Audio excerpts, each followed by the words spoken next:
Another concept that you talked about in the book, and I've heard you had a video on this as well, is the real estate flywheel, which is a concept that was in Good to Great. I remember reading that book at West Point when I was a business management major there, and we studied that book. And I remember learning about it then. And when you brought it up, I was like, oh yeah, it kind of jogged my memory a little bit. But can you explain how the flywheel concept works in real estate?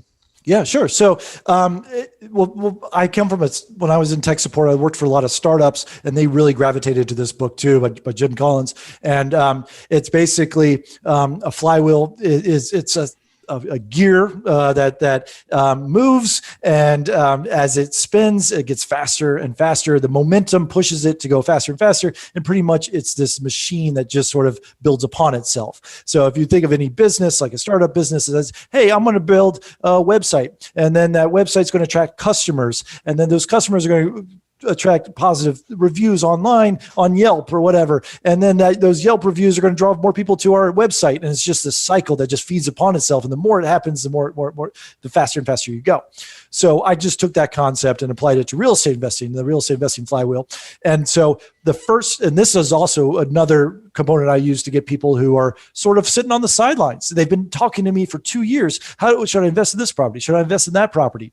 And you're just analysis paralysis, right? So the first step on the flywheel is knowledge. And that it's listening to this podcast. That's a knowledge, right? It's reading books. It's doing whatever due diligence you want. So you're gathering as much knowledge as possible.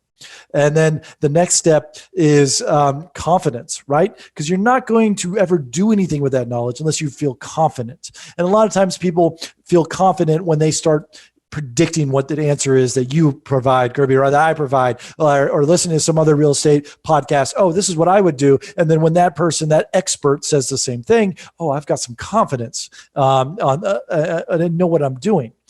But you're still not a real estate investor. You have knowledge and you have confidence, but you're not a real estate investor, right? You haven't done anything. So that is where action comes, the third step of the flywheel.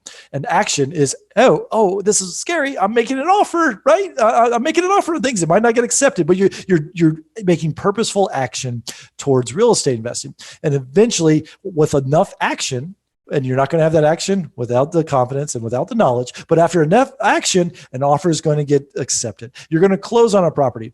And guess what? You're a real estate investor now. And what that means is you have experience.